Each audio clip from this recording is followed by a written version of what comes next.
Good afternoon. This is the Thurston County Board of County Commissioners for August 29, 2017.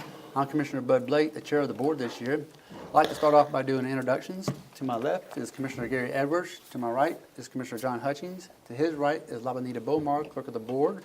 To her right is County Manager Ramiro Chavez. And to his right is Robin Campbell, Assistant County Manager and Budget Officer. With that in mind, I'll ask Commissioner Hutchings to lead us in the Pledge of Allegiance. Will you please stand? We have Gregory Moe lead us in the Pledge of Allegiance. Thank you, sir.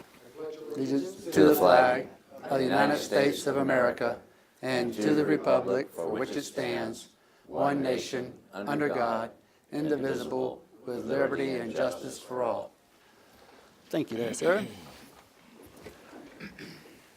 Alrighty, so with that in mind, is there approval to approve, I take a motion to approve today's agenda? Mr. Chair, I move to approve the Tuesday, August 29, 2017 agenda. Second. Been moved and seconded to approve the August 29, 2017 agenda. All those in favor say aye. Aye. Aye. Aye, and that motion carries. And for the board meeting minutes for August 15, 2017. Mr. Chair, I move to approve the board meeting minutes from August 15, 2017. Second. It's been moved and approved for the board meeting minutes for August 15, 2017. All those in favor say aye. Aye. Aye. Aye, and that motion carries. So we have presentations, and before I proceed forward, I'd like to just kind of let the audience know on the TV and here in the room that we are trying out a new microphone and audio system. So if it's bumpy or a little choppy at times or it breaks, we'll try to fix it for its technical difficulties. But at the same time, we're trying to modernize and advance ourselves, and so just bear with us as we move along. On the first presentation we have is the Proclamation of National Day of Service and Remembrance. Now we know that this is more or less to honor those first responders to the 9/11 and those who are associated with it. September 12th falls on a Monday of next year, I think it is, next week, sorry.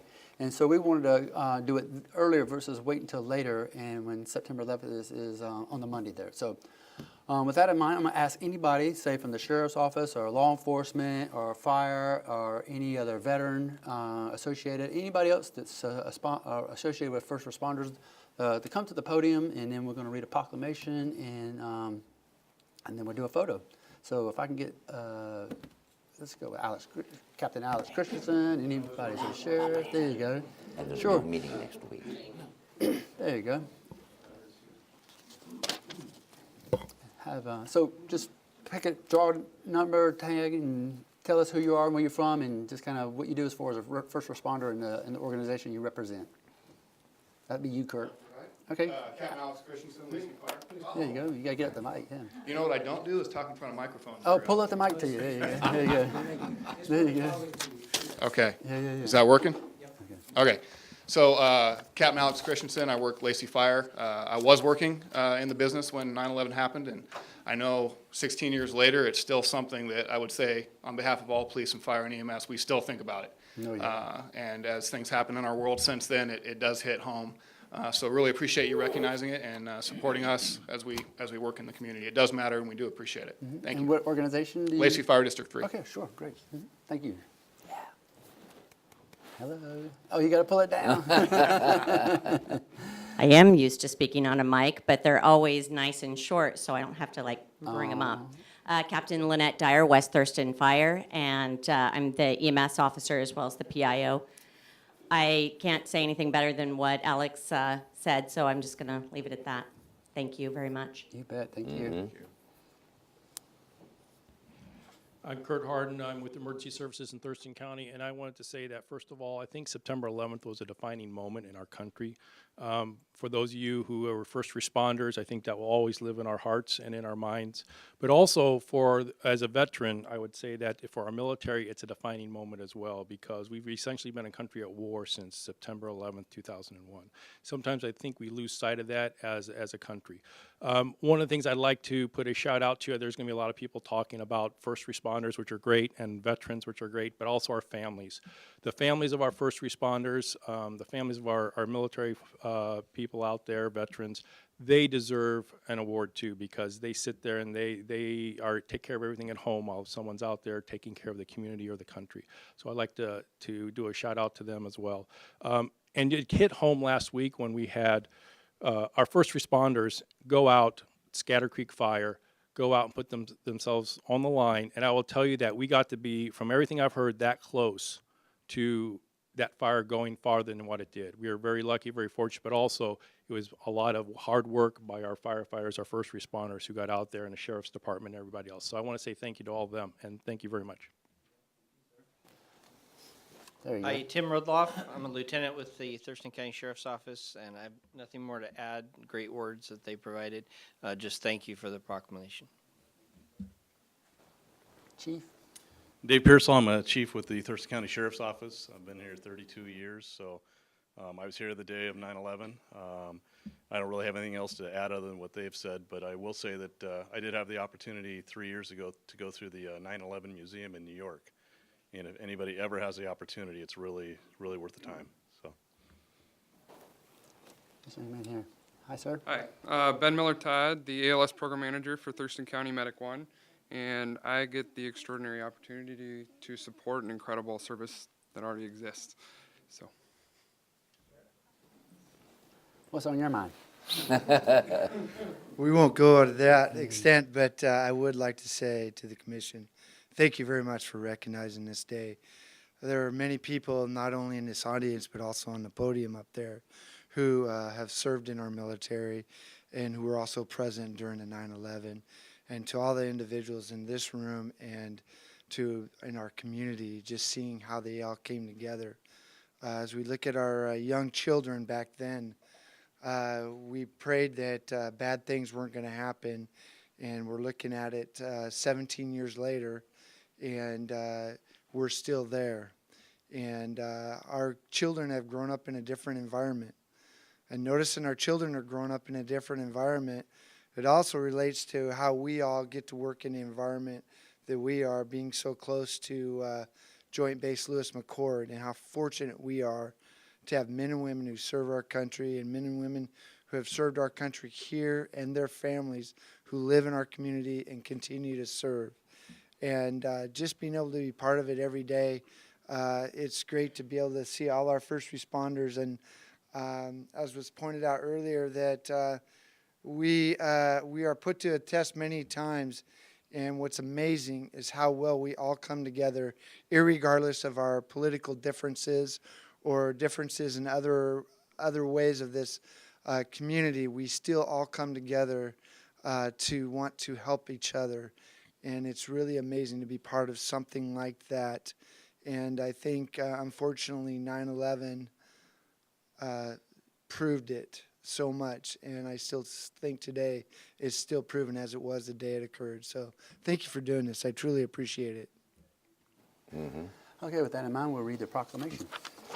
And I might add, even though this has referenced 9/11, we have this national service going on with first responders at the local and the state and the national level currently in Texas as well. And they're just working, they're working 24 hours a day. For the Hurricane Harry? Yes, for Hurricane Harry. Harvey. Harvey. Yeah. All right, proclamation. Whereas on September 11, 2001, the American people endured the worst terrorist attack on U.S. soil in the nation's history with courage and heroism.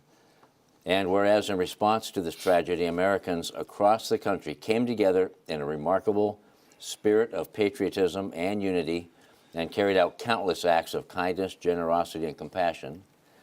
And whereas community organizations and family members of 9/11 victims began observing the anniversary of September 11th as a charitable service day to honor the memory of those who were lost and those who united in response to the tragedy, including first responders and volunteers. And whereas the Serve America Act, approved by Congress and enacted into law on April 21, 2009, directed September 11th to be observed and recognized as an annual National Day of Service and Remembrance, and charged the Corporation for National and Community Service with leading this nationwide effort. And whereas September 11th National Day of Service and Remembrance activities are being organized by a variety of nonprofits, faith-based and community groups, public services or agencies, educational institutions, private businesses, and other organizations across the nation. Now, therefore, be it resolved, the Board of Thurston County Commissioners hereby proclaims September 11th a day of service and remembrance in Thurston County, and call upon the people of Thurston County to honor the lives of those lost through participation in community service and remembrance ceremonies on this day and throughout the year. Adopted this 29th day of August, 2017.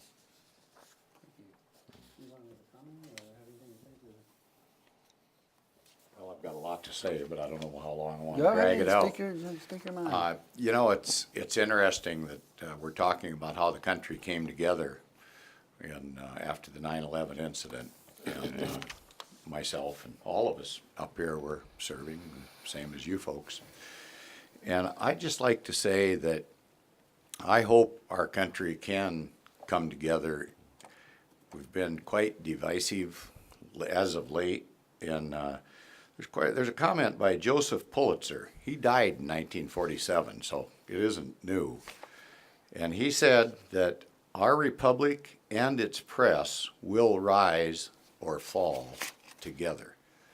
I thought that was a pretty interesting statement that he made even way back then, and you think about what's going on today. So I would just hope that we can use this moment to bring our community together in all segments and succeed, so we don't have to have another 9/11. Yeah, I'd like to take a second and say that on 9/11, I was in MacDill Air Force Base, and 6 months later I found myself in Kandahar, Afghanistan, and that was my first time, and then went back several iterations into Iraq. But nonetheless, what I saw transpire, as many of these have indicated, that a country came together in times of trouble, and it was phenomenal how the human spirit comes together to help each other out, recover, rebuild, and put back together a wonderful, wonderful free society that we have here in America. And it trickles on down from the national level, regional level, to the Thurston County level, which really inspired me to run as a candidate and become a commissioner to be able to serve this great county, and how we help each other out from the sheriff, fire, and emergency service, and all the citizens come together at any time of trouble. And like Gary said, even though we might have a difference, not agreeing on every word in every sentence, we stand with each other all the way through and through, and that's what makes us a great community, and that's what I love about what we do. So I do. You bet. So with that in mind, let's take a photo. If I have do have everybody come. something to say. Oh, sure. Go ahead. Sorry. You can talk about that. And I was working September 11th, working graveyard for the Olympia Police Department. And when I was informed that the first plane had hit, I called all the officers in. Well, I didn't. Dispatch put it out, but when the second plane hit, then I called all the officers in and I said, we don't know what's going on. Be hypervigilant. We have no idea what's going on or what's going to happen next. I called my wife then, woke her up, said, turn on the TV. When I got home, I told her, I said, I hope we sort this mess out, because our son graduated from high school in June of 2001. I said, we hope to sort this out before it impacts him. But we didn't. And it did impact him, because he went off to war in 2011 and came back broken. But my heart goes out to all you first responders, because you're still out there doing this. Thank you very kindly. Yeah, thank you much. Okay, so I have one for the sheriff's office, and one for the emergency service, and one for the fire. So let's take a photo together. Come on out. Do a horseshoe. We'll put Lynette right in the middle. Rose between the thorns here. Let's have Al hold it. He's in. You take it. Sheriff, I haven't seen you in a long time. How's life treating Yeah, you hold that one out. Yeah, we gotta get Scoot in. Oh, yeah. Come on, Turn, don't huh? be shy, don't be shy. Wait, I gotta get this thing out.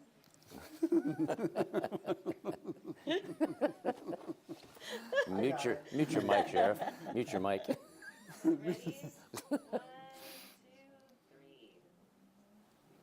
Thank you. Thank you. Guys. Thank you, Lynette.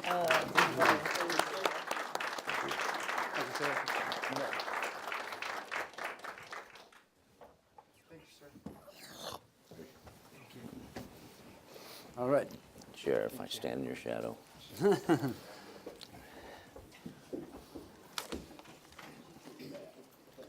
So next proclamation is similar but different in the sense that it's the National Preparedness Month proclamation for September 2017. And with us, we have Mr. Kirk Harding to introduce it and tell us all about it. Thank you. Again, Kurt Hardin, Director of Emergency Services, Thurston County. National Preparedness Month. September will be celebrated as National Preparedness Month throughout Washington State and the nation. Everyone should take actions to prepare. As shown by the events that we see currently taking place in Texas, emergency preparedness saves lives. Knowing how to respond during an emergency not only benefits ourselves, but it also benefits our families, friends, neighbors, first responders, and community. The goal of National Preparedness Month is to encourage people to take steps to prepare for emergencies and disasters. The overreaching and overarching theme of National Preparedness Month is disasters don't plan ahead, but you can. Each week has a unique preparedness theme. Week 1 has its theme is make a plan for yourself, family, and friends. Week 2 is plan to help your neighbor and community. Week 3 is practice and build out your plans. And week 4 is get involved. Be a part of something larger. Activities that will be held by Thurston County Emergency Management include Map Your Neighborhood Train the Trainer concept, and I passed these out, and they're available also at the front here, a flyer that talks about Map Your Neighborhood, and it's on September 14th. And it's at the Emergency Coordination Center, the ECC on Tilley Road, and that's designed to help neighborhoods get together and help themselves during emergencies. Then there's an Emergency Preparedness Expo on September 30th, and there's a flyer up there given out to everybody, and there's also some more available at the front up here that talks about how we can have various activities and agendas and items that will help us get prepared and help us be more prepared. And that's at the Capital Christian Center in Olympia from on September 30th, 10 a.m. to 2 p.m. And then we've also established some brown bag lunches for county employees on September 7th, 13th, and 26th. And that's designed to help those employees understand what they can do to be better prepared, not only for their families, but also in the workplace. Because I will tell you that we did an assessment inside the office at Medic One on how long we could survive without assistance in case there was a catastrophic earthquake. And we determined we could survive for 14 days. Then I asked the question, what if we had an EMS council meeting taking place and you had all those extra people there, what would you do? And then we quickly determined that we needed more help. So that's the type of assessment that we're trying to look for everybody. And then there's more information available on the Thurston County Emergency Management website. We have a preparedness information there, not only for individuals, but also for businesses. We also share preparedness information through social media. And then at this point, I'd like to recommend that the Board of County Commissioners proclaim September 2017 as National Preparedness Month in Thurston County. Well, now we'll read a proclamation. Whereas Thurston County has experienced disasters in the past, and scientific evidence indicates the county remains vulnerable to natural and human-caused disasters in the future. And whereas the residents of our county need to prepare themselves to be self-sufficient for a minimum of 2 weeks following a natural or human-made disaster. And whereas county agencies and employees should prepare so they can continue to provide essential public services after a disaster and support the county's disaster response and recovery mission. Now, therefore, be it resolved that the Board of Thurston County Commissioners does hereby proclaim the month of September 2017 as National Preparedness Month in Thurston County, State of Washington, and urges all citizens to take steps to prepare for disasters and emergencies in their homes, businesses, and schools. Any comments, questions? No, other than it's a reality that we're dealing with this. We've got Fort Lewis, McCord to our north, very close. We've got Mount Rainier. Any number of things. We've had earthquakes, floods, so it's interesting to me though that in days gone by we always planned for 72 hours. Be prepared to take care of yourself for 72 hours. That's no longer the case. Now it's be prepared. Be prepared for a month. Be prepared for whatever it takes. And I think it's the responsible way to conduct your life is be prepared. Don't depend on government. It's going to be up to you when the times really get tough, and be aware of those vulnerable people in your community that you could help.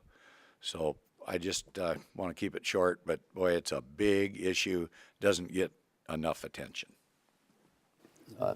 That's it. No, I just Thank you. like to salute you and the many of the members of the emergency management and emergency services personnel and faculty out there that are doing the analysis, the predictions, and the response and recovery pieces of it. I know it.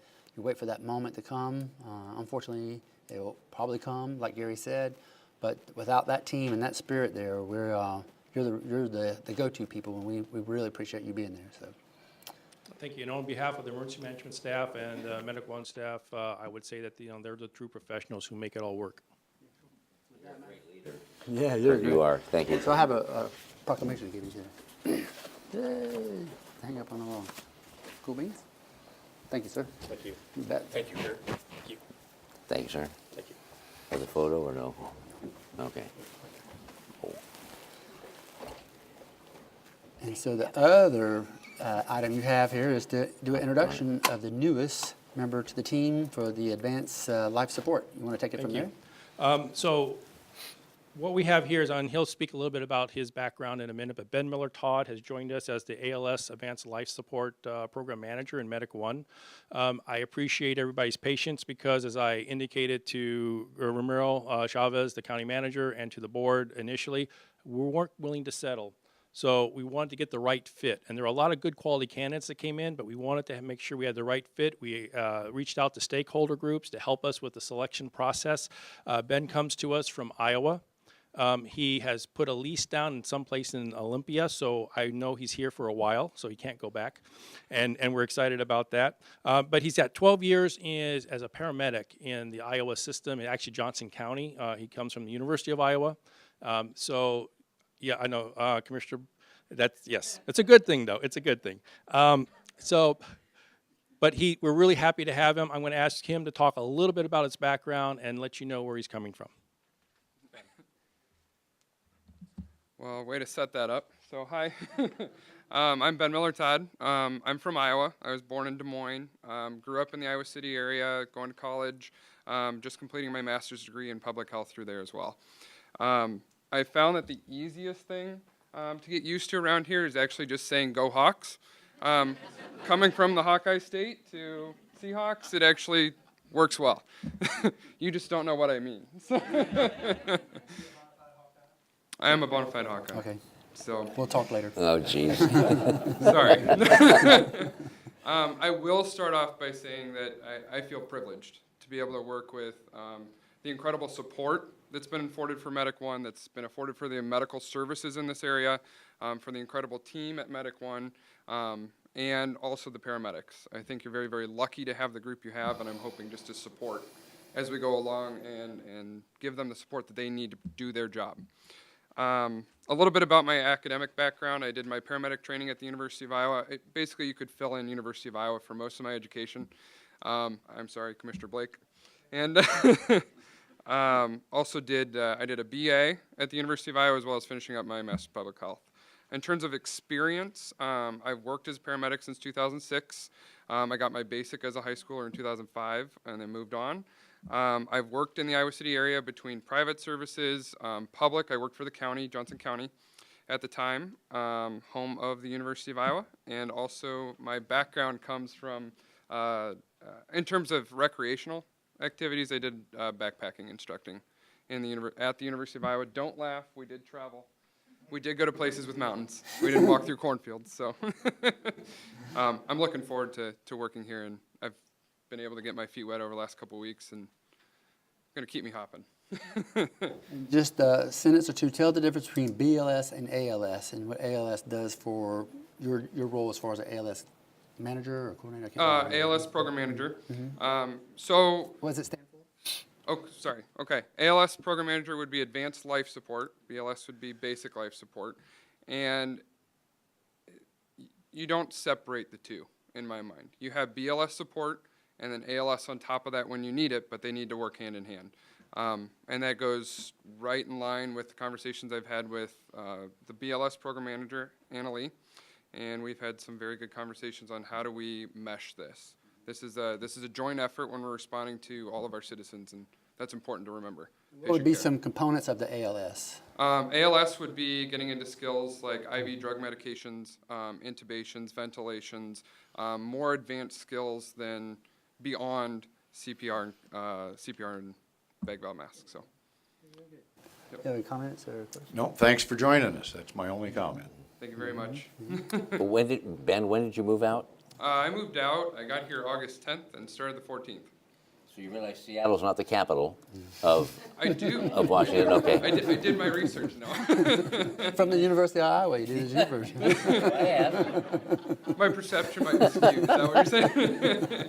Do you live in the city of Olympia or in the? I live in the city. I live downtown. So. Oh, okay, all right. Welcome to the family. You picked a great, not only a career, but you picked a great county to work for, a great organization. I'm looking forward to it. Thank you, sir. Thank you, sir. Yeah, welcome aboard. Thank you. You bet. Thank you. All righty. I would just like to Ben is scaling Mount Rainier this weekend, on Labor Day weekend. Uh-oh. So we're hoping he comes back. I told him he can't do anything that gets him in trouble or anything along those lines until, we get him at least a year. And by the way, easy way to remember BLS and ALS. BLS is EMTs, ALS is paramedics. Oh, that's another way of doing it, sure. Okay, great. Thank you so much, gentlemen. So the next item we have is the opportunity for the public to address the board. And I have the sign-up sheet for those who, it's kind of a first come, first serve. For those who did not sign up and wish to sign up, at the end of this particular round here on this paper, I'll ask you if you want to come up. Just raise your hand and I'll call you forward. And what we do is we use that clock right there. You see 3 minutes up there, and it'll count down to 0. And when it gets to 0, it'll have this little sound that kind of cuts you off. But if you're in mid-thought, mid-sentence or something, I'll allow you to finish that thought up because I don't want to cut you off. But at some point in time, I'm going to ask you to close it off and wrap it up. But at the same time, when you come up to the podium, just your name and kind of where you're from in the county. So with that in mind, I have Jack Grimes first. How you doing, sir? The floor is yours.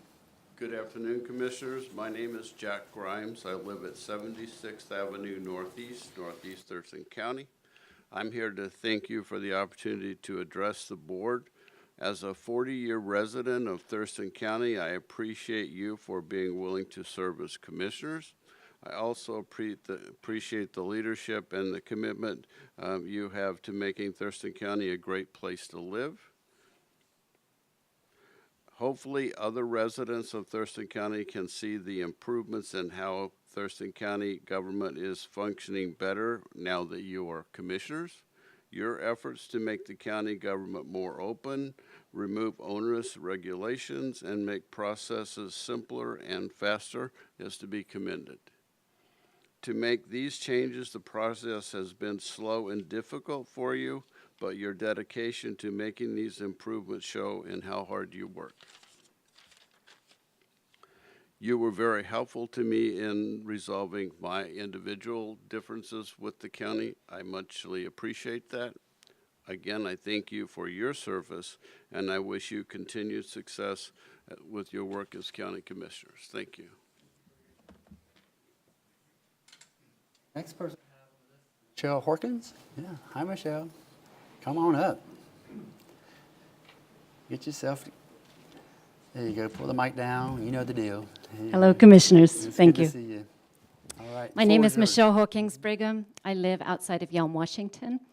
My daughter-in-law is a first responder, and my son-in-law is in law enforcement. So I'm enormously grateful to their work. And if Sheriff Schnauzer was here, I would want to thank him immensely for his recent help to protect my family. You bet. I'm here to talk about the marijuana ordinance, the discussion this morning and last week. I have been around the county and looked at unincorporated areas where marijuana farms have been established or are in review. And I would like the commissioners, in reviewing the ordinance, I believe now that's going to be extended, that you consider looking again at those facilities that are potentially being vested. I don't think all of them warrant vesting, and I think it needs more research, particularly in what I've seen in some of the communities around the county. When my husband and I visited with Commander Dubsky, Lieutenant Bollender, and Officer Macias at the WSLCB, the commander told us that she is meeting daily with people with the similar concerns to what we had. She also said that at one point she confided that she was concerned such a facility would move in next to her. When former Commissioner Romero came to our property and saw what was happening next door, she apologized for the early ordinance because she said she hadn't, or the Board of Commissioners at that time reviewing marijuana ordinances hadn't realized the impact to rural residential agricultural communities. She said she was going to introduce a buffer that, what is the wording here? That didn't allow utility functions to encroach into the operation setback, which is why I spoke to that at one of the recent hearings, because she felt that that may assist people in situations trying to fight this intrusion to their residential communities where they were never asked about it. It could help them. So unfortunately, that was removed from the interim ordinance that's in place right now. I would ask that that is reintroduced. It's very, very difficult to fight some of the activities that surround these operations, and I know that from experience. So I'll leave it at that.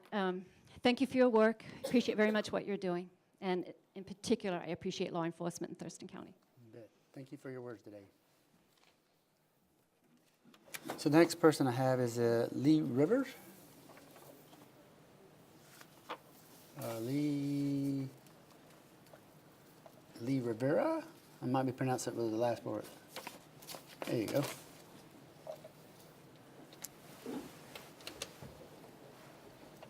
Hello, ma'am. How are you? Thank you for the opportunity to speak before the Thurston County Commissioners today. We realize that today has been set aside for the recognition of first responders. As many people know, right now in Texas, they're dealing with Hurricane Harvey. They're having tremendous flooding. And, you know, with this entire discussion of first responders, I haven't heard one person mention climate change issues. Climate change issues are affecting us now. They're not only affecting Texas and the flooding and the part of the United States where they get these horrible hurricanes, but climate change issues are affecting Thurston County. So I hope we can talk about climate change issues and mitigation of issues such as that. You know, it's funny to hear people talking about working and coming together. Not too long ago, the Board of County Commissioners had a discussion here on television about the homeless, and one of these county commissioners, of course, this group was elected by the GOP Tea Party. These people said, oh, let's give them bus tickets, the homeless bus tickets in Yelm, so all the homeless in Yelm can be dropped off in downtown Olympia. So many of us feel that this homeless issue is a regional issue that should be addressed regionally. That means the city of Tumwater, that has not helped the homeless at all, should help address this problem. The city of Lacey, that does not help the homeless at all, should address this problem. And Thurston County should help address this problem and not say, quote unquote, give them bus tickets and drop them off in downtown Olympia. So we're talking about first responders, we're talking about working together, but yet we have a county commissioner, this board before you, who talks about letting the homeless do what they want to do and then putting them in jail if they step out of the bounds of the law. I thought we were working for all people here in Thurston County. I thought we were working for people of color here in Thurston County. I thought we were working for the poor in Thurston County, the people who cannot find jobs, cannot find work, and have a board of county commissioners that would come out and say, let's give them bus tickets and drop them off in downtown Olympia is unconscionable. So I hope those of you who are listening to this television program will think about these things deeply and will get involved, because we need people to get involved in this issue. We're talking about first responders. We're talking about taking care of people here in Thurston County, because we love Thurston County. All of us love Thurston County. We're doing the best we can, and we're hoping that the people who are elected will work for everybody in Thurston County, not just the state workers, the rich white state workers, but everybody in Thurston County, even if you don't have a home, even if you are houseless. Thank you very much. Thank you so much for coming today.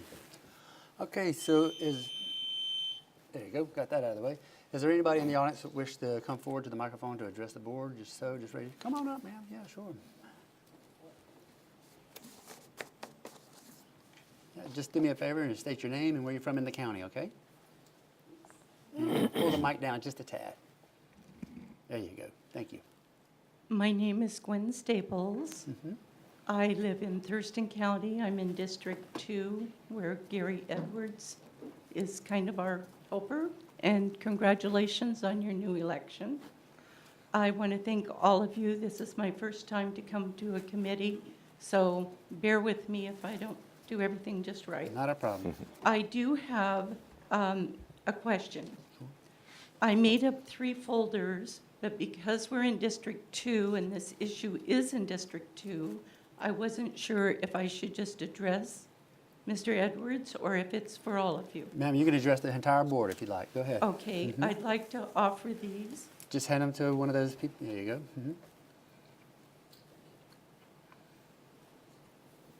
go.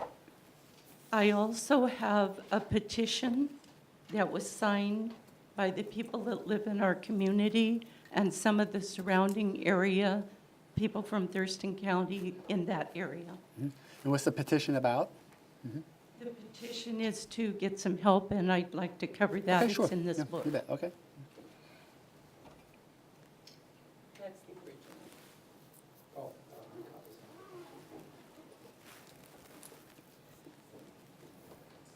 original. Do you have that, or do you have to wait till you look at it? We'll go ahead and get it. You go ahead with your I'll minute, just kind okay? of brief through here Sure, sure. very quickly. Yeah.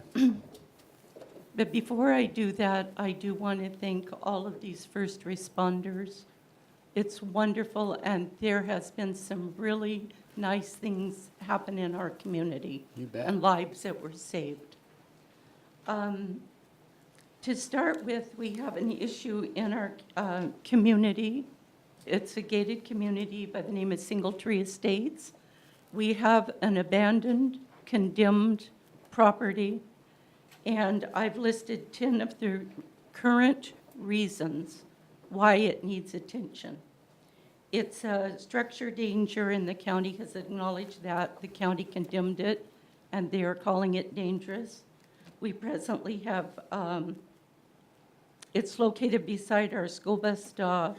It's an attractive nuisance. It's a health hazard. It's a fire hazard. The electricity is still on. The roof has caved in.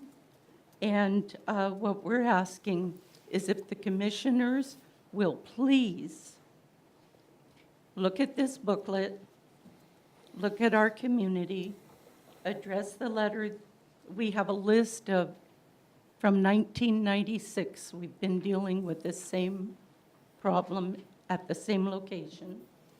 And then we have a letter that was sent to our community stating that the county was going to take it away. Go ahead and We finish think up your it's thought. time. No, go ahead and finish up your thought if you had any closing Okay. thoughts.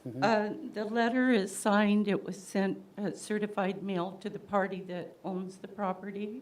It's not lived in. It's uninhabitable. We're asking you to please help us after 21 years and 3 years, we're going on 3. Since it was condemned, nothing has happened, and we think children's lives are in danger. Okay, great. Thank you for your words and bringing that out to our attention today. Thank you so Thank much. you. You bet. So is there anybody else in the audience who would like to come to the podium and address the board? Seeing no one, we'll just go on to the next item. And before I go on to the next item, I should just let the audience know here in the room and those who are on the TV that there will be no BoCC on September 5th. That's Labor Day, and traditionally after a national holiday, we forego that BoCC meeting. So our next one will be on 12 September, okay? And I'll remind you at the end of the program too. So the next item is the county manager's update, and I'm going to turn to Ribera Chavez for an update. Thank you, Commissioners. I have 2 updates for you. The first one, I'd like to give you an update on the Scatter Creek fire that we experienced last week.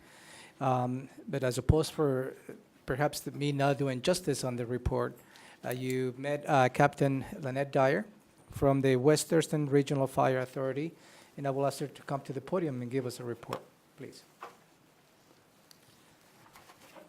Ladies and gentlemen, how are you doing? We're doing great. Excellent. Well, I'm going to put on my glasses so I won't see you, but I'll see my paperwork. That's okay. We see you. All right. I wanted to give you a kind of a brief overview. Everyone has seen the news. We know what's going on, and it's pretty catastrophic, actually. The cool thing I have to start with is we put a DC-10 in Thurston County. We think we're pretty cool doing that. I just have to start off with that, and I'll probably end with that. Saved lives, and we're very excited about the opportunity to have done that. And the DC-10 did what for it? Put retardant down. Oh, okay. Fire retardant? Laid the line and allowed us to really get a handle on things and turn the tide. Okay. So I just wanted to let you know, as of last night at 6:30, nothing's really changed on the update this morning, but overall, we've got a few fires that are going on in Thurston County. First of all, Rochester High School was an amazing partnership there, opening up and allowing us, primarily we housed victims there. We were able to move that to the LDS church, and they took that over with Red Cross, and we opened that up into an incident command. On the 22nd at 1600, we turned this into a state mobilization and called in the IMT team for South Puget Sound region, and they were able to come in and assist us. If it wasn't, honestly, for the quick thinking and knowing the area of Chief Robert Scott, he ordered big, he ordered fast, and he ordered soon enough for people to get to our members of our community in time to save their homes and their lives. So that's one thing I really want to make apparent is that this wasn't just one group of people. This was a large group of a lot of agencies that came together. I've referenced them on the bottom where I just talk about Grace Harbor, Lewis, King, Pierce, Snohomish, Mason, Department of Natural Resources, IMT, Puget Sound Energy, Fish and Wildlife, Thurston and Lewis County Roads and Maintenance. I just lumped everybody into counties because really it's easier to say who didn't come to the party that night. So I just wanted to make sure that you guys knew everyone in all these counties were here for us. They had people lined up, and the second surge of people waiting to come in and make sure that those people that were on the front line that were worked to death had a chance to breathe. So this was really a statewide assistance that came to our community's rescue. So thank everyone for that. Scatter Creek is currently providing most of the water source, putting out the fire. Donations are still being accepted at Umpqua in Rochester, or you can go to any Umpqua and just say it's for the, what it is, and they'll be able to tell you it's the Scatter Creek. Rochester Methodist Church is also taking fiscal and food, all the types of donations that would be needing. What we're down right now to is about 45 acres, and we're calling it the island. So that 45 acres, it's got mostly oak, native oak, and natural vegetation, as well as invasive and all sorts of things that are not from here. Normally in these type of fires, we just like to let them go, but because it's right in the middle of a community area, we're compelled to put the fire completely out. So we're not gone until it's cold. That being said, it's going to take probably anywhere from 3 to 10 days for that fire to completely be out. We're considering it right now at this point 80% contained because we still have that 45 acres. Side note on that, we have transported 2 people. One before we called it a wildland fire for a state mobilization. One firefighter was transported advanced life support by Medic 1 to St. Peter's Hospital for smoke inhalation from Guava Street. The other firefighter was a DNR contractor that had been stung by hornets, and we're stung on a daily basis. There's so many bees out right now, and they're hangry. They're not very happy at all, and they do not like us in their area. So we're experiencing a lot of that type of incidents. But the one gentleman was transported also advanced life support to St. Peter's Hospital in critical care. He is now released. He's doing okay, but we're worried about airway. So property loss, just to kind of take it into perspective, again, so we have 80% is contained right now. We're continuing mop up. 2 occupied houses were totaled at that day. 1 historic cabin, which is that Brewer Miller house. and the historic barn that attached itself to the property. The plaque does still stand. In addition to, we had 2 outbuildings, 2 personal vehicles, 1 commercial building, 4 front loaders, 1 excavator, 1 tub grinder, 3 semis, 2 commercial vehicles, and multiple utility poles that PSC is, I'm unsure if they're even still done replacing all those poles. So there was a lot of damage done to this acreage. 384 acres is the actual total of the Scatter Creek fire. That's down. We previously had released news saying that it was over 450, close to 500. One point we said 462. Once the mapping planes got there right before the VLAD came in, which is the DC-10, and that's funny because it's a very large aircraft is really kind of what it stands for, so kind of a humorous thing. Anyway, they are, we walked the perimeter and got an actual GPS count, and so the exact number is 384 acres lost that day, or continuing still today. So continuing on, we'll be there doing hot spots, mop up, that kind of thing, continuing to make sure that all of our citizens feel safe and that we're in the area. One of the things that'll happen with that is we're going to see flare-ups. Last night we saw 3-foot flames out in the island area that continue to burn, and we were there. We received several phone calls during a 24-hour period regarding about smoke in the area. Everybody is a little bit on edge about this, and understandably. We really just ask the citizens, though, that if they see flame, that's when you make that phone call, that we're going to have that smelling of smoke in the air for days to come until we have a atmospheric change that pulls all that out and takes it out, and the fire is out. So until those 2 things exist, we're going to have some of this haze and the smoke that's in the area. At the peak of the fire, we had about 200, a little bit more of personnel on the fire itself. We saw support, like I said, from several area agencies. They were also able to help us when we had 3 other fires pop within days of the first one that started on the 22nd. The next fire that happened was on August 25th, that we called the Pray the Road fire. It was started, there was no malicious intent. It was just a pole that it had some kind of an issue and a wire drop. The fire had started. It is now 100% extinguished and contained by 7:15 that night. Resources on the ground reported on GPS 2.42 acres lost. We had no structures lost. They continued, though, to patrol that area just to make sure that since they're here, that we have extra forces that we're going to watch it and make sure that nothing comes back up.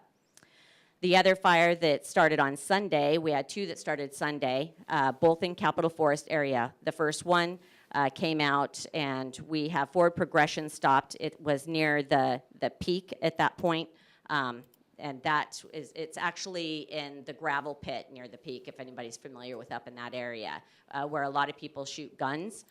So we're unsure of that start. It may have been by people, ricochet of bullets and hitting rocks and that kind of thing. That was a total of about 1 acre. It was grass and light slash, no structures. Mop up is continuing to happen up in that area as well.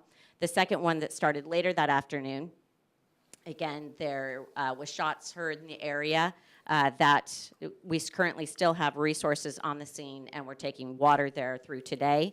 1.5 acres, reap rod, brush, timber, and light slash. That one's a little bit more difficult to get to. Both of these are very hard terrain. No structures, we're continuing to mop up. So if you notice, if you're following along, there's a few pictures that I put on the bottom there. And they were kind of my talking points that I wanted to let you guys know what's happening within the community with all this devastation, because that's really the beauty here. You know, it's terrible that we have property that was lost. We lost 5 cats. We lost people's, their way of life and their business, and we lost homes. And that's terrible. But the beauty that really came out that day was the fact that from this point, and it's continuing through today, the people that live in our community and surrounding communities. So as I drive down the road, I see this I Love Firefighters. that I thought actually it was a kid at first because it was really cute, a big heart and everything. And so I had stopped on a way home. I was exhausted. It was about, I don't know, close to about 8 o'clock at night, and I was heading back to the station to find out what's going on the next thing. And I see the lady come out, and she said, "My heart is pounding. I've been waiting for somebody to notice my sign." And so she yells for her husband to come out, and every night she'd been watching the firefighters go by, and from her bedroom window, she could watch everything that was happening, praying that that fire didn't jump the road like it jumped so many others. So she wanted to send us that message, and she hoped that we got it, and we got it loud and clear. The other message was from this, I think it's Mills Diner, and for the last few days, they have been asking their customers to put notes into our lunches. So we pick up our sack lunches every day, and for the last 3 days, we get a note from a customer that either they stopped into the area, they ate lunch there, dinner there, breakfast, something, and they were asked by the diner if they would like to leave a note or if they'd like to have one that was pre-done and to sign their names, just to let people know that they were thinking of us. So for 3 days, we've seen notes from citizens letting us know that they appreciate all of our efforts. So I just really love the spirit of the community, and I wanted to highlight through the devastation of what the people and our citizens really think, because those are the people that we do this for, and those are the ones, I mean, nobody likes to run into a perfectly good burning forest without a reason, and they are our reasons, and we hear them, and we fight for them every day. A couple of the other businesses that have been amazing. We had a citizen, I don't know who it is, but for the last couple of days, they've stopped by Highway 12 espresso stand by Larry Chevron, and they've donated a couple $100 now to have coffee, snacks, anything that we want. And they wanted to remain anonymous. They have, they just wanted to do something nice and pay it forward. And so I wanted to make sure that they had someone else knew besides just us how much our community. I don't know if it's, who it is, but I know that we all thank them for their generosity and kindness. The other day I also heard that the Speedway, Tenino Speedway, is asking that if anybody, law enforcement, fire department, Department of Natural Resources, if they can show some kind of ID or badge, they're asking for you to come on down and enjoy the raceway that night on them. So they've got fire. The bottom right-hand picture, I put kind of the picture of all the kitchens and everything. We've had an outpouring of food. I can't eat anymore. I'm full. I have had so much delicious, different types of food. I'm running on sugar and caffeine. It's in my blood. It's like, okay, inject caffeine right now. I got to have some more. And then I switched to sugar. And then people will bring in these amazing meals. And so I just love it. And I just want to thank everyone that's reached out to us. And the cards and the notes, they're my favorite. They're the ones that mean the best, because I can, at the end of that sugar high, that was really nice, but I can take that note with me. And the gentleman you see on there, he's holding his little note, and I asked him if he had his note, almost kind of like a rite of passage. He pulled out his wallet and he took his note out because it was something he was going to take with him every day, and it said, "God bless you and your family." And so with that, I want to talk about somebody that they said about climate change. And a couple of the issues that we're going to be having is some of the changes that we're seeing. We're having record highs that we've never seen before. People should have never had to worry about defensible space. We're going to have to start addressing that as a community, and it has to start today, because we're not out of the woods yet. We need to go home. We need to talk with our neighbors and our community members. We need to talk about being prepared, not only for disaster in a big scope, but disaster and fire as well, and making sure that we're ready for anything that comes our way. And that also means protecting our home with safe space around it. So I hope that in the coming weeks and years that we'll become better at this as a community and really embrace that the change is coming. It's at our back door. And if this is an indication this year that the change is part of it, we should pay attention and prepare for that. It certainly can't hurt, right? I think we've shown that. Thank you very much for your time. Do you guys have any questions? You have a question? No, thank you very much for the presentation. Just a couple comments real quick, briefly, and that is between Chief Scott and the staff and Kurt Harden and our PIO, I was updated constantly, and I loved it. And then the Olympian would pick it up and print it as well, and that was, I appreciated that. Number two, our mutual aid agreements, people understand because we have compacts not only with the state and throughout the county, but with the state, and I even received a call from the governor. What can we do to help you out? I mean, it's wonderful. Everybody comes together. But we have those pacts in mutual aid agreements and already as established.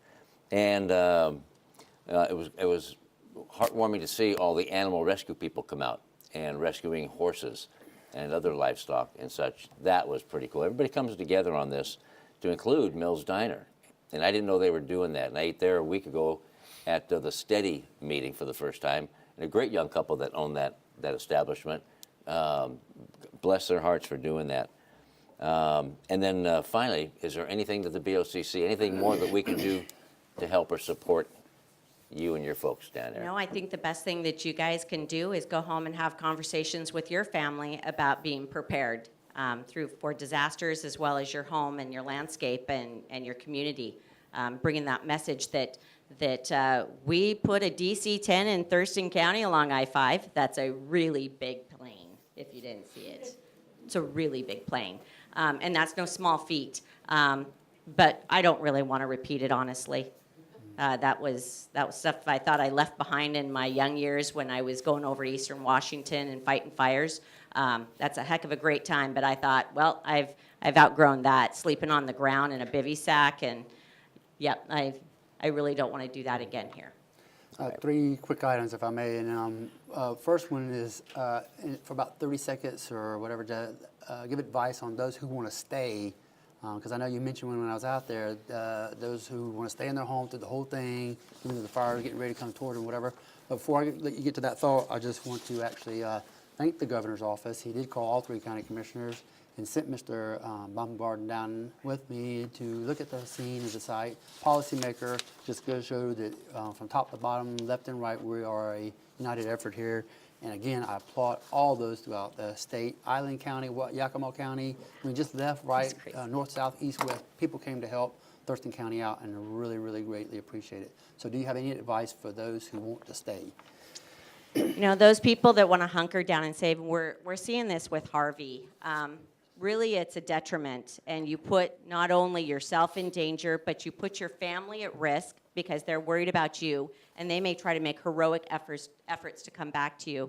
But more importantly, you put all of us at risk when we need to be doing something else, and when we have to stop and come back because now you're finally ready to leave, or you're upset because there's a place for and a time for everything, and we have to be able to decide what's important in life. And honestly, if it's your home and you're not going to leave, we can't change that. But I would hope that you would think twice about that and really decide that that's probably not a great thing. When we tell you it's time to get out, we mean it's time to get out.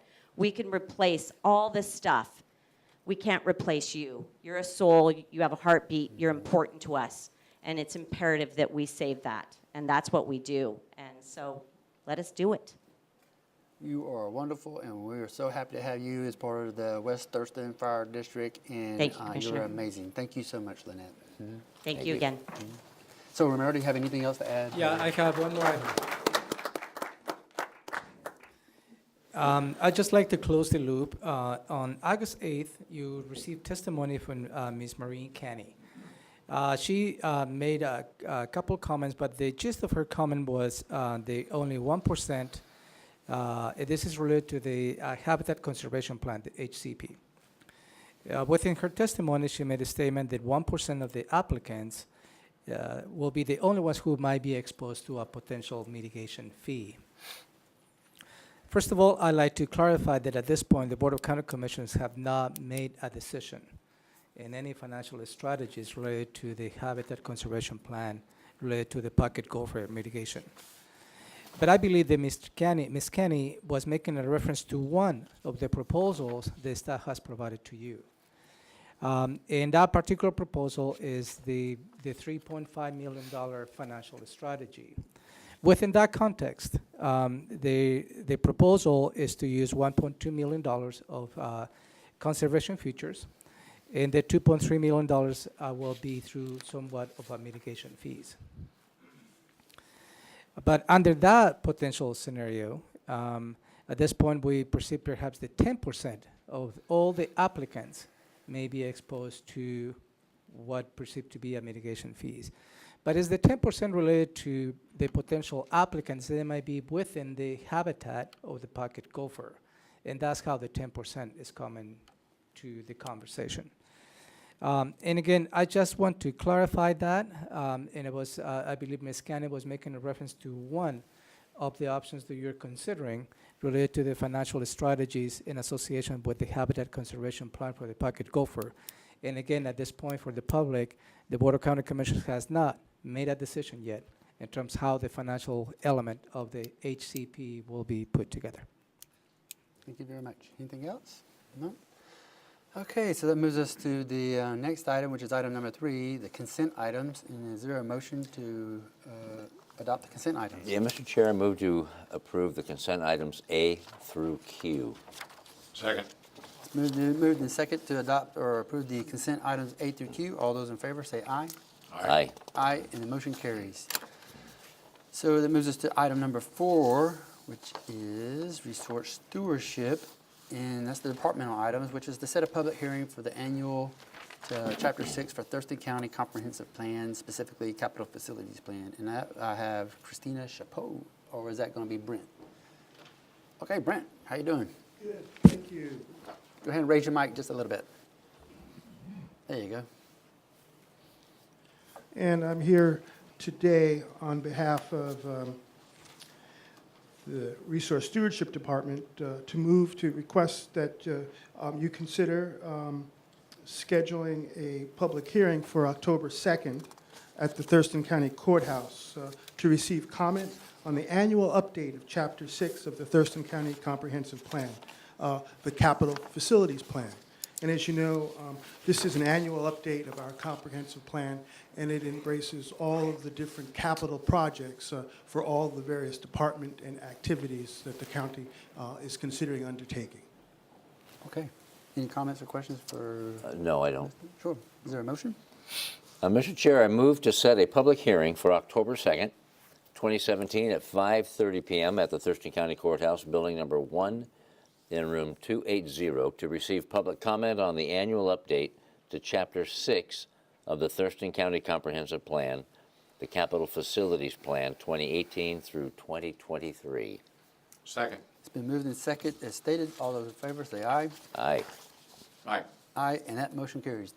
You bet. Is there any, see, I think I have another one. Is it RFP for the RFQ Nisqually sub-area? Nope. Okay, that is Celinda Adair, is that all right? Hey, how you doing there? Good, how are you? Good Fine, thank afternoon, you. Chair Blake and Commissioners. I'm Celinda Dare with the Long Range Planning Division of the Resource Stewardship Department. I'm here today to request that you authorize the Resource Stewardship Director to issue the RFQ for the analysis of potential environmental, public health, and transportation impacts of a proposal to amend Policy E5 for the Nisqually Sub-Area Plan. As you recall, back in March 2017, the Comprehensive Plan Amendment docket was set. Docket item 11 is the consideration and review of a proposal to amend Policy E5 of the Nisqually Sub-Area Plan. Policy E5 deals with the allowed accessory uses within the mined-out portions of gravel pits within the Nisqually sub-area.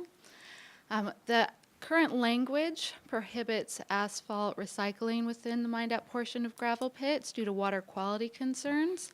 The proposed amendment would remove that prohibition. What's required at this point of the project is to conduct third-party analysis of the potential implications that that amendment would have to the environment, public health, and transportation. As such, staff has prepared an RFP, a request for proposals, and an RFQ, request for qualifications, to select a qualified firm to conduct that analysis. The funding for that analysis will be provided by the individual proponent for the proposal, which is a private entity from the community. The next step of the process would be to come to you with a proposed contract with a third-party consultant to move forward with that work, as well as a signed agreement from the proponent verifying that they'll provide funding. Any questions? All right, any questions, Celinda? Yeah. I just want to verify, confirm though, that as we move forward with this review, that this was initiated by a private party, Yes. not by the commission. Correct.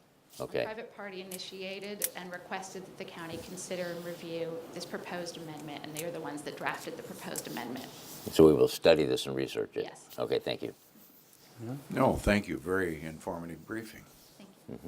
Is there a motion to, Mr. Chair, I move to authorize the Resource Stewardship Director to issue a request for proposals, a request for qualifications for the purpose of conducting an analysis of the environmental, public health, and transportation implications of a proposed amendment to Policy E.5 of the Nisqually Sub-Area Plan. Second. it's been moved and seconded as stated. All those in favor say aye. Aye. Aye. Aye, and your motion carries. Thank you. You bet. Thank you so much. So next we have the Voluntary Stewardship Program contract continued for 2017-2019 biennium. We have Carissa Waters to tell us about it. Good afternoon, Hello, Carissa. Commissioners. You bet. Thank you. So I am here today to request that the board move to authorize the contract to be signed between the county and the State Conservation Commission for funding to implement the Voluntary Stewardship Program for the 2017-2019 biennium, the fiscal year, in the amount of $220,000. During the last legislative session, the state did continue to provide additional funding for implementation phase of the Voluntary Stewardship Program. As you may know, that we have been working on development of this program since 2014, when we initially received funding to develop this program with a watershed work group. And it was approved, the work plan was approved for this program in April this year.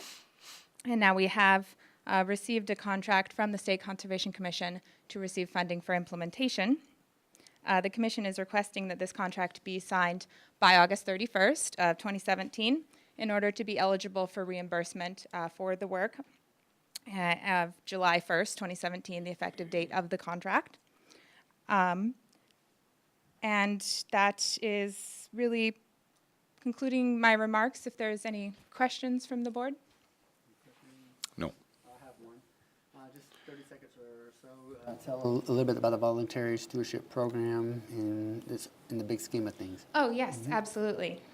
Yeah, so for some background for others who don't know about that, it is a alternative to the traditional regulatory approach to protect critical areas in areas that overlap with agricultural activities. So it's really meant to balance the long-term viability of agricultural activities. Our local agriculture is very important to us in the county. And so these critical areas include wetlands, geologic hazard areas, frequently flooded areas, fish and wildlife habitat. So it's a new approach to be able to protect these areas with voluntary stewardship plans that would be implementing conservation practices in these areas that overlap with agricultural activities. Fantastic. And we've been working on this as a county 3 or 4 years now steadily, and so this is a great turning point for what we have here proposed today. Yes, absolutely. And for simplification of the motion, this signing of this contract is to continue receiving funds from the state, $220,000. It's not that we're obligated to, it's not money that we're spending. Not county money, it's state money. Yes, it's a contract to continue receiving funding from the state for this program. Thank you, Carissa. Is there a motion? Mr. Chair, I move to authorize the Director of Resource Stewardship to sign the contract between the State Conservation Commission, SCC, and the county to continue to receive funds for the implementation phase of the Voluntary Stewardship Program, the VSP, for the 2017-2019 biennium in the amount of $220,000. Second. It's been moved and seconded as stated. All those in favor say aye. Aye. Aye, and your motion carries. Thank you, Carissa. Thank you. Thank you.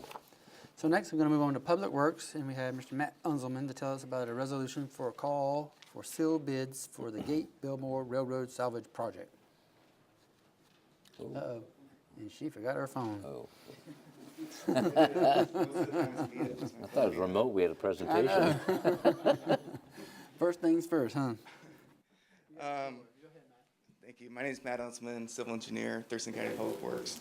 Public Works is requesting permission from the Board of County Commissioners to advertise a contract to abandon the Burlington Northern Santa Fe Railroad tracks between 81st Avenue to just north of 66th Avenue, which is in the immediate vicinity of Kennedale Park.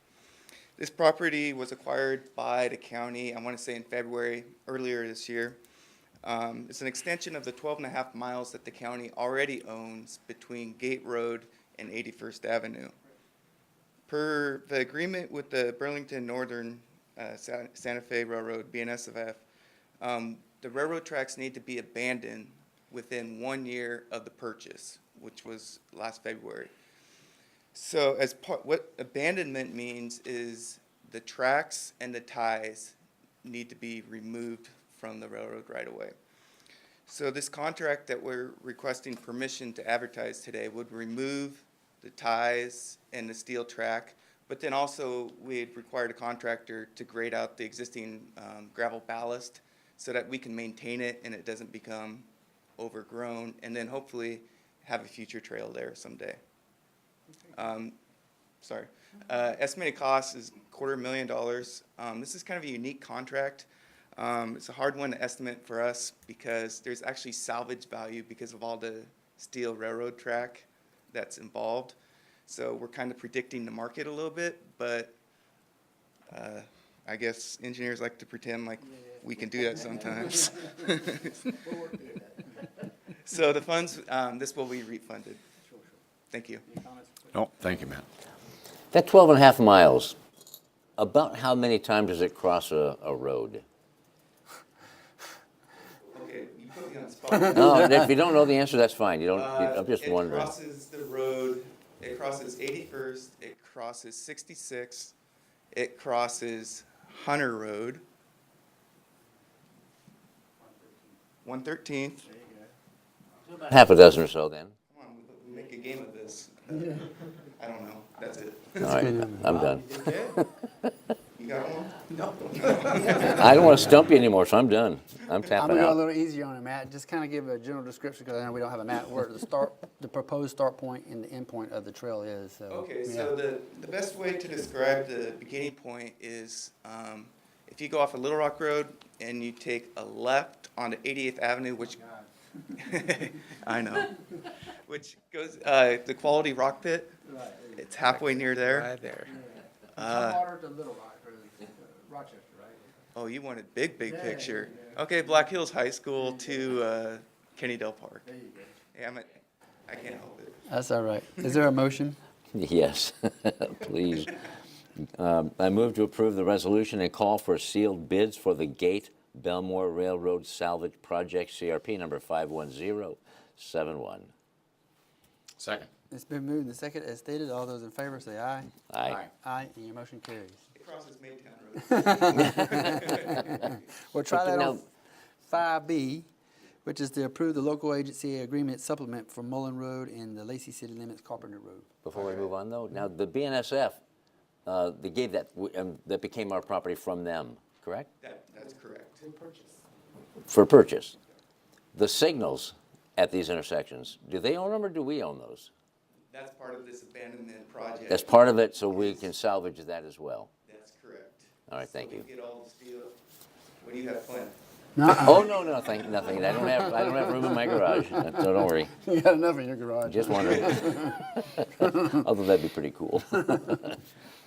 Go ahead, So Matt. We received an additional, Public Works received an additional $300,000 in federal funding to put towards our project on Mullen Road between City of Lacey Limits and Carpenter Road. In order to obligate this funding, Public Works is requesting permission from the Board of County Commissioners today to execute a funding amendment with WashDOT. We already have an agreement with WashDOT for the project. We just received additional funds to put towards it. This project includes improving the safety for drivers, pedestrians, and bicyclists by making intersection improvements. I'm careful when I say one of them includes a roundabout at Mullen Road and Carpenter Road. But the project also includes adding bike lanes, sidewalks, and street lighting to improve the safety for pedestrian and bicyclists. There's 2 elementary schools and a high school right there in the vicinity, so it gets very well used by school children. To give a quick update on where we're at in the project, we're nearing the completion of the preliminary design phase, and we're getting ready to proceed with property acquisition for the project. All right. Is there a motion for this? Oh, yeah. Mr. Chair, I move to approve local agency agreement supplement number 2 requesting obligation of an additional $300,000 totaling $600,000 in federal money for right-of-way acquisition funding for the Mullen Road Southeast Lacey City Limits to Carpenter Road Southeast project, CRP number 61487, and authorize the Director of Public Works to sign the local agency agreement supplement number 2 and any subsequent amendments, supplements, and administrative changes to the original local agency agreement. Second. Been moved and seconded as stated. All those in favor say aye. Aye. Aye, and the motion carries there also. All right. Thank Really you so much, appreciate it. Matt. Now we have Central Services. They have 3 items on the agenda today, and we'll start off with Martin Casey, a resolution for renaming the Accountable and Restitution Center, now otherwise known as the ARC. Yes. Good afternoon, Commissioners. I'll actually be covering all 3 items for you. Sure. Our first one is a request to rename the Accountability and Restitution Center. The Board has adopted policy regarding the naming or renaming of buildings to aid the public in easily accessing and reaching out to different county buildings. And after the Accountability and Restitution Center, or ARC, was opened in 2015, the Sheriff's Office found that the name was sometimes confusing and difficult for the public to understand that that's really the county's jail or detention facility. And so earlier this year, they submitted a request through this process to have the building renamed from ARC to the Thurston County Corrections Facility. And this resolution is before you for consideration today. Be happy to answer any other questions. You have any comments on this one? No, I don't. Okay, that'd be all right. Okay. How about you? No, I support it because Accountability and Restitution Center sounds like it's like a budgetary finance type of resolution service for people in debt. Yeah. So this makes perfect sense to me. A finance center, huh? Yes. Okay, was there a motion for this then? Yeah, Mr. Chair, I move to approve the resolution renaming the Thurston County Accountability and Restitution Center as the Thurston County Corrections Facility. Second. Been moved and seconded to approve the resolution renaming the Thurston County Accountability and Restitution Center for the Thurston County Corrections Facility. All those in favor say aye. Aye. Aye, and your motion carries. Thank you. You bet. So the next item you have is advertised for a call for seal bids on project number 25523 Courthouse Campus Security. Yes. As the Commissioners are aware, the county courthouse is approaching 40 years of age, and its design and operations have not always kept up with the security needs of a modern courthouse and law and justice center. Last year, the Commission authorized going forward with design on a number of security improvements, mostly focused on infrastructure and systems. This will include things like additional cameras, extra door access controls, duress alarm and mass notification systems, intrusion detection, and so forth. That design work is now completed, and we are ready to go out to bid for the installation and construction of these security improvements, which we hope to complete in early 2018. With that, I'd be happy to answer any questions. Any comments, questions on security? Nope. Nope. How about you? Well, none of us are in the workplace to get hurt. Yes. And I've spent my career keeping people safe, or attempting to, and I feel I'm doing service now, but I feel compelled to keep people safe still. Mm-hmm. So I support this. So move to approve, Mr. Chair, the advertisement of a call for sealed bids for facilities engineering project number 25523 courthouse campus security. Second. It's been moved and seconded. All those in favor say aye. Aye. Aye. Aye, and the motion carries. All right. Thank you, sir. Oh, here's another one. Okay, final acceptance of project number 25516, Accountability and Restitution Center Laundry Mechanical Systems Modification Project. Yes. This is actually an administrative step, but it is one that the board is required to take for us to officially close out a large construction or maintenance project. In 2015, after we began operating in the now corrections facility, formerly known as the ARC, the county determined that there were some issues with the operations and the design specifications of the laundry facility.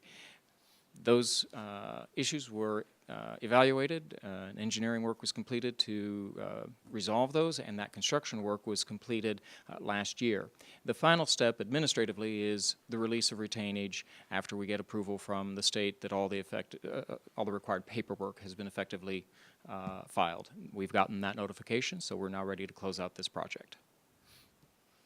And everything was handled to your satisfaction? Absolutely. Any comments, questions? Nope, that's it. Is there a motion then? Mr. Chair, I move to accept Facilities Engineering Project number 25516, Accountability and Restitution Center Laundry Mechanical Systems Modifications Project, as complete, and authorize the Director of Central Services to release retainage of funds once all legal requirements have been met. Second. It's been moved and seconded as stated. All those in favor say aye. Aye. Aye. Aye, and so your motion carries. Thank you so much, Martin. Thank you very much, Commissioners. You bet. So now we have emergency services, and we'll ask Mr. Kurt Harding to come back up again. It's good to see him many times a day. And approval and execution of professional services contract with Olympia Emergency Services. Okay, thank you. As stated in the agenda item, this is a request for the board to approve an emergency services or a contract with the Olympia Emergency Services. Requirements at the state and federal level have required to have a medical program director, what we call an MPD, to oversee pre-hospital medical treatment in the emergency medical services system. The current contract expires August 31st. It's on an extension currently, and it is also a contract that only requires 8 hours a month for the current medical program director to provide services. We, after an extensive analysis with our stakeholders within the emergency medical services system, starting back in November, we've determined that the amount of time necessary is 36 to 42 hours a month, depending on the time of the year, in order to adequately perform the duties of the medical program director. These duties support the 480 emergency medical technicians and the approximately 60 paramedics that we have out in the field performing pre-hospital medicine for the citizens of Thurston County. They include such items as updating and maintaining written protocols, adjusting medications, ordering the correct medications, recommending the stockpiling of medications, equipment, overseeing all cardiac arrests and heart attack cases, compiling and reviewing performance data regarding trauma cases, and there's an extensive list that talks to what the medical program director has to oversee. Based on discussions with stakeholders, including the Thurston County Association of Fire Chiefs, Thurston County Association of Fire Commissioners, and other stakeholders, it was determined that we should enter into a contract with Olympia Emergency Services to provide an MPD candidate.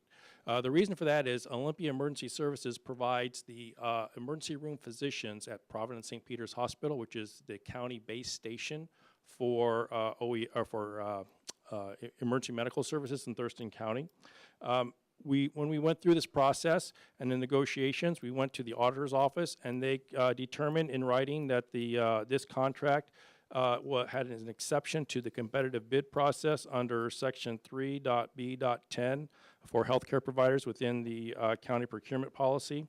It was also staffed through the prosecuting attorney's office and reviewed for legal requirements. We went to the Thurston County Operations Committee for EMS, and they recommended approval. The EMS Council also recommended the Board of County Commissioners approval for this contract. So based on all of our discussions, the contract comes in at $105,840 annually, and request that the Board of County Commissioners approve and execute the professional services contract with Olympia Emergency Services for the medical program director for the period September 1st, 2017 to August 31st, 2019. All right, is there any comments, questions? No comment. Kurt, could you just mention the two organizations that made this recommendation to the county board that we move forward with this? Sure. It was the Emergency Medical Services Operations Committee, and it was also the Emergency Medical Services Council. Both made a recommendation for the Board of County Commissioners. Actually, the Operations Committee recommended to the EMS Council to recommend approval, and then the EMS Council recommended to the Board of County Commissioners to approve the contract. And having sat in on that particular meeting, I recall it was a unanimous vote. That is correct. By the board, right? Any comments? No. Is there a motion? I move to approve and execute the professional services contract with Olympia Emergency Services for the Medical Program Director for the period of September 1, 2017 through August 31, 2019. Second. It's been moved and seconded as stated. All those in favor say aye. Aye. Aye. Aye, and your motion carries. Kurt? Thank you. You bet. Thank you, sir. So next we have Public Health and Social Services, and we're here to have a public hearing set to reenact rates and charges for the Henderson Inlet Shellfish Protection District. We have Mr. Art Starry that's going to walk us through that. So, good afternoon. I'm Art Starry. I'm the Environmental Health Division Director for Thurston County Public Health and Social Services.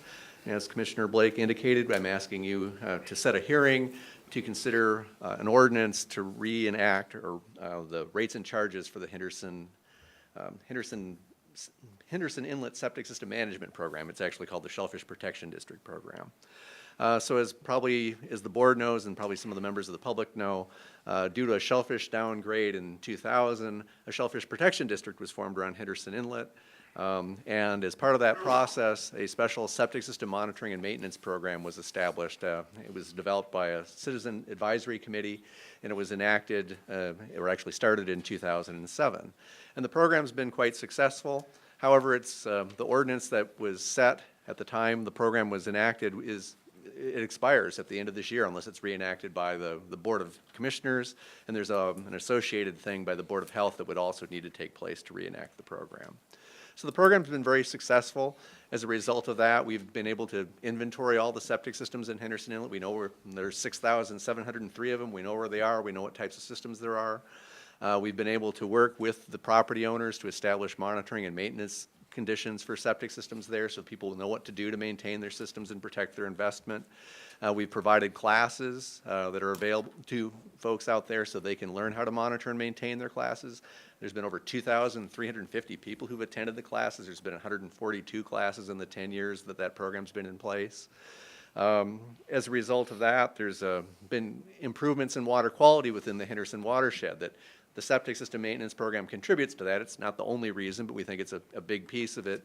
And there's been an increase in the amount of shellfish harvesting area that's available within Henderson Inlet. There's been a net increase of 366 acres since 2005. And a recent study by the State Department of Ecology has determined that water quality has improved in Henderson Inlet, even though the population in the area has increased and there's been a net increase in density. So that's all very good news, and we think the septic system program's helping to make those changes that are protecting the environment and protecting public health. So what the proposed ordinance does is it reenacts rates and charges for Henderson Inlet, and that's going to be done. Those rates and charges help finance the septic system program. The charges are assessed via the property tax statement, and it basically allows the health department and our partners to implement the work program that's been established by an advisory committee, and that the ordinance actually will tinker with a little bit to make sure that it's as effective as possible. The rates and charges are being proposed to be modified. There'd be a slight increase for the folks who, there's 3 different classifications of septic systems within Henderson. The base rate for most of the people would go up a small amount, $2. The people who have systems that are on the shoreline areas that have more extensive monitoring and maintenance requirements, those would go up about $6 per year. The community systems rates actually go down a little bit. And there's also an element in here that recommends that for properties that have more than one septic system on them, that there be a $10 charge for each additional septic system on the property. And the reason that's being proposed is because the work it takes to evaluate records and help people do the monitoring and maintenance needed for those many systems takes more time. And so it's a way of making the costs more commensurate or more equivalent to the amount of work it takes for staff. Right now today, whether you've got one septic system on your property or you got 135. There's a couple of properties that have 135 on them. They charge the same, and so this is a way of equalizing that a bit more. And it's modeled after a program that's in place in Nisqually and Nisqually Reach, where that $10 charge has been put in place. So that's what's being proposed, and that would be one of the things that would be considered at the hearing. So we're asking you to set the hearing date. That would be September 12th at 5:30 in this room, and so we're hoping that we'll do that. The proposed rates and charges, because of the small increases I talked about, would generate a little bit more than the current program does. Currently, rates and charges are budgeted to generate about $238,000 a year, and that's what pays for all the activities and the work that takes place there. The increase would result in a net amount increase of about $25,000, or provide about $262,000 a year in revenue to fund the program. And so that's a quick summary of what the program's about, and I'm happy to answer any questions that you might have. Any questions for Art? Could you mention just something about the shellfish harvesting in that particular area and how that's changed during that 10-year period? Yes, so Henderson Inlet is a very valuable shellfish harvesting area. There's a commercial shellfish harvesting that takes place. In the past, prior to the creation of the shellfish district in 2001, there had been a series of downgrades that took place, and more than 600 acres of commercial shellfish harvesting area had more restrictions placed on it or was lost to commercial shellfish harvesting. As a result of a lot of activities in Henderson Inlet, including the septic system program, but including things like stormwater improvements and animal keeping practices and the like, there's been a net increase in 366 acres of commercial shellfish harvesting areas. And plus, it also makes the properties available for folks who have beaches and recreational stuff too, so it protects them as well. But the indicator we have is that commercial shellfish harvesting acreage. So a net increase of 366 acres is quite a big deal. It's the Department of Ecology and Department of Health think that's quite an accomplishment for this area.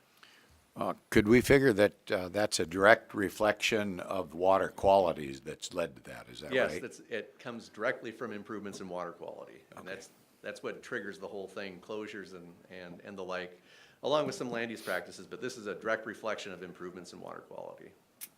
Thank you. I just want to reiterate, this is to establish or to set a public hearing. Yes. To receive input from anybody and everybody that wants to be involved in this as we review this. Right. So yeah, this is for a public hearing. You'll receive comments, both written and verbal, and then as the Board of Commissioners, you'll decide what the fate of this program is in that ordinance. Thank you, Art. Is there a motion? That's a long one, so hold on here. I'm holding. Mr. Chair, I move to set a public hearing for September 12, 2017 at 5:30 p.m. or as soon thereafter as the matter may be heard at the Thurston County Courthouse, Building 1 in Room 280 to receive testimony on a proposed ordinance to review and reenact rates and charges in the Henderson Inlet Shellfish Protection District, to finance the on-site sewage system work program, and to amend the Henderson Inlet Shellfish Protection District and the Nisqually Reach Shellfish Protection District Consolidated Work Program to specify work financed by the rates and charges. Second. It's been moved and seconded as stated. All those in favor say aye. Aye. Aye. Aye, and so your motion carries, Art. Okay, thank you. So we have the next item, which is Commissioner and County Manager's items, and this is the point where commissioners are able to comment or talk about items that they sit on a board or a committee or something they're working on in the community as a whole. And I'll ask Commissioner Edwards if he'd like to speak. No, I have nothing to add to that, but I would like to remind the viewing audience that any officers they see out there, this is a prime time to tell them thank you for everything they do as first responders, firefighters, police officers, our military. So I would encourage you to just take that to heart. How about you? Yeah, this is real short. I met with Olympia Mayor Pro Tem Nathaniel Jones last week, and we talked about our mutual efforts between the city and the county, establishing relationship and collaboration regarding homelessness, warming centers, economic development, and such. That was a very good conversation. And then attended the 4th Annual Volunteer Appreciation Barbecue at the Emergency Management Center, where the sheriff was barbecuing hot dogs and hamburgers, and I was serving and cleaning up and swatting wasps successfully, I might add. That was a lot of fun. A lot of volunteers out there need appreciation. And I'd just like to add to your comments, for not only for the officers of law enforcement and emergency management, but to the health officers and health personnel that are on the scene too, to help with behavioral issues and what have you that go on at those times. So I'll turn to the county manager and have him to. Thank you, give his- Commissioners. Let me walk you through your combined calendar for the next 2 weeks, considering the September 5th meeting has been canceled due to the holiday. And again, these appointments I'm going to mention to you will be where at least 2 commissioners are present. You may have individual appointments on the individual calendars. So starting at tomorrow, Wednesday, August 30th, at 10:30, you will have a briefing from the Lacey Fire District Number 3 related to their capital facilities plan. At 2 in the afternoon, you will have a meeting with the management of the Capital Land Trust. At 3 in the afternoon, you will hear potential applications for the 2017 Open Space Tax Program. That will be the commissioners' open space. So you will hear those applications tomorrow. At 3:30 in the afternoon, you will have a briefing on the Boundary Review Board and how the staff capacity we have here in resource stewardship and how we can support this board. At 6 in the afternoon, you have a Thurston Regional Urban and Rural Centers that's hosted by the TRPC, the Thurston Regional Council.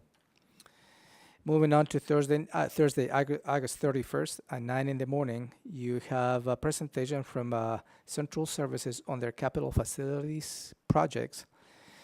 At 11 in the morning, you will have the opportunity to have a meeting with a potential candidate for the Public Works Director. At 2 in the afternoon, August 31st, you will have a briefing on the water quality monitoring in the county. At 2:30 in the afternoon, you will have a briefing on the segregation of a utility local improvement district assessment for the Buchanan Place plat. And so that is going to be an interesting conversation in terms of the ULID, as they call it. At 3 in the afternoon, you will have a briefing from the Washington County's Risk Pool. That's your annual meet and greet with the group. At 3:45, you will have a briefing on the IT department reorganization. Martin Casey will come to you and give you a briefing as to where we are in that particular process. And at 4:30 in the afternoon, you will have the opportunity to meet with the broker that we have hired, that will be Kidder Matthews. And they will walk you through all the different properties the county has currently, and maybe walking you through some of the strategies as to how they move forward on surplusing those properties. But most of all, they will give you an opportunity to meet with Kidder Matthews representatives. On Friday, September 1st, at 10 in the afternoon, you have the Deschutes Falls Park opening ceremony, and that will go from 10 in the morning to 12 in the afternoon. That will be on site. Monday, September 4th. 10 in the morning. Did I say? I'm sorry, I stand corrected. 10 in the morning from 10 to 12 in the morning. Thank you. Monday, September 4th is the Labor Day holiday. No county offices will be open. And again, Tuesday, September 5th, the Board of County Commissioners has been canceled, the meeting. And instead, you will have a planning session that will begin at 8:30 and will take you all the way over the lunch hour until 1 in the afternoon, and that will be the Commissioners' planning session. At 1:30 in the afternoon on September 5th, you will have the delivery of the preliminary budget for 2018, and Robin Campbell will walk you through as to what the 2018 budget will look like and start the conversation. September 6th, Wednesday, you will review the third quarter budget amendments request across all the different offices and departments. And at 10 in the afternoon, September 6th, you will begin the budget work sessions. You will start going on very detailed information on all the different line items related to the 2018 budget. At 11:15, September 6th, you will have the opportunity at 11:15 again to welcome new employees to the county. And in the afternoon at 1:30, you will continue with budget work sessions. Thursday, September 15, the entire day, start at 9 in the afternoon. It will be a budget work sessions. It will continue on all the way in the afternoon till 4:30. Friday, September 8th, 9 in the morning, Commissioner Hutchins and Commissioner Blake will review the agenda for the Thurston Mason Behavioral Health Organization. And then 1 in the afternoon, you'll come back to continue the conversations on the 2018 budget. Moving on to Monday, September 11th. At 11 in the morning, you will have a follow-up on the third quarter budget amendment review. And at 3 in the afternoon, you also host a public hearing on the revenues associated with the 2018 budget. And that's all I have for you. That's all, huh? Busy 2 weeks. All righty. Any other comments or questions or any follow-ups? No, I'm exhausted after I that. know. How about you? No, none, thank you. No. Is there a motion to adjourn? Mr. Chair, I move to adjourn the Board of County Commissioners meeting of August 29, 2017. Second. It's been moved and second to adjourn the Board of County Commissioners meeting for August 29, 2017. All those in favor, say aye. Aye. Aye, and so the motion carries. We are adjourned.